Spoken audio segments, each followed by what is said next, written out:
Las tapadas limeñas aparecieron en el Perú prácticamente desde la fundación de Lima.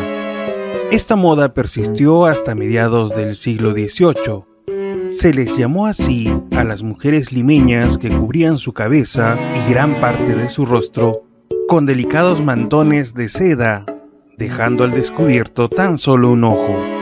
Solían vestir así cuando transitaban por las calles sin el acompañamiento de un varón.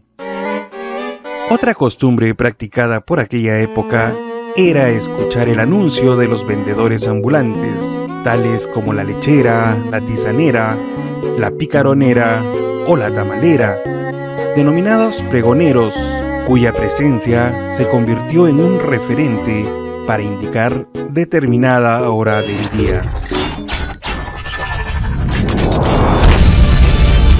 Hoy, en Recursos para Aprender, literatura del costumbrismo.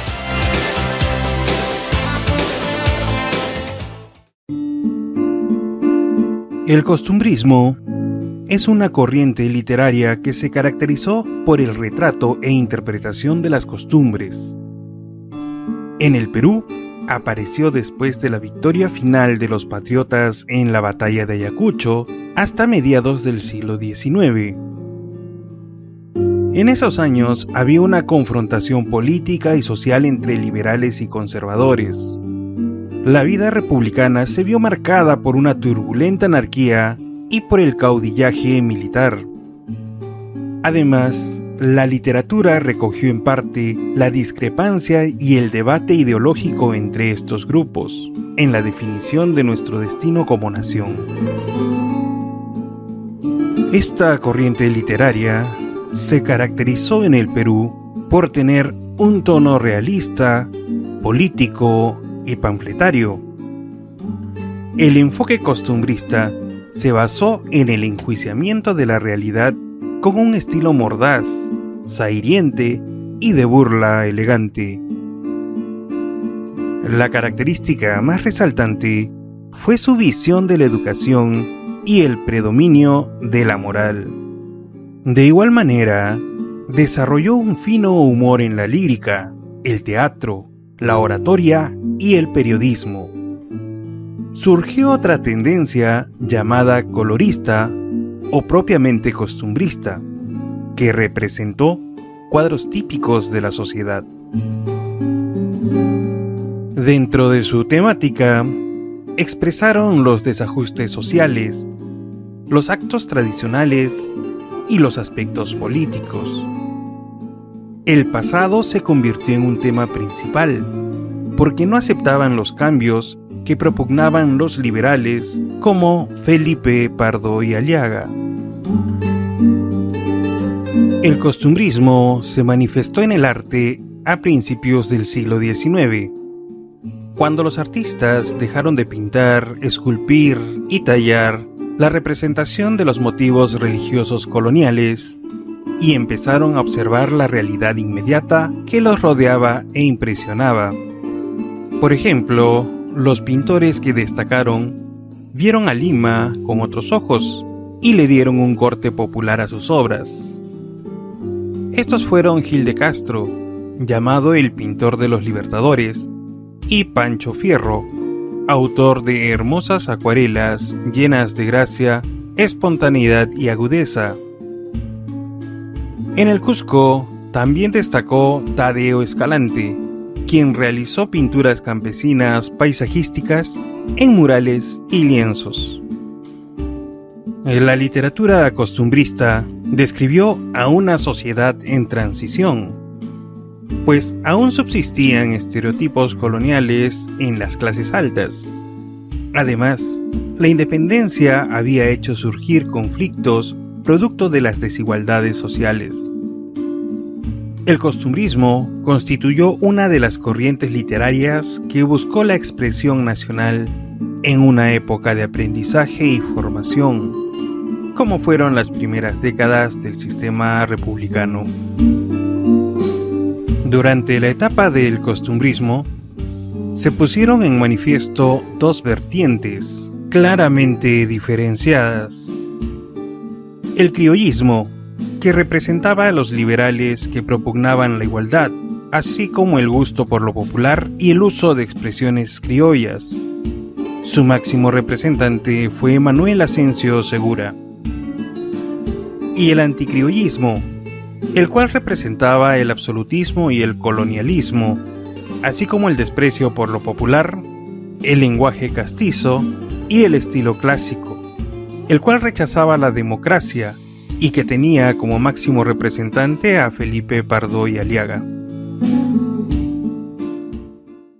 Felipe Pardo y Aliaga nació en el año de 1806, en la ciudad de Lima.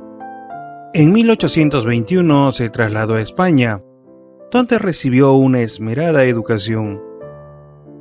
Al regresar a suelo limeño, se perfiló como un anticriollista y se inició en la carrera diplomática, donde intervino en política. Dentro de sus obras más destacadas, nos presenta Frutos de la Educación, escrita en 1828, la cual es una crítica a las costumbres liberales. Arremetió contra el baile de la zamacueca por considerar pecaminosos sus movimientos. De igual manera, Una huérfana en Chorrillos, escrita en 1833, nos presenta personajes típicos de la época. Pardo elogió los usos y costumbres de los aristócratas.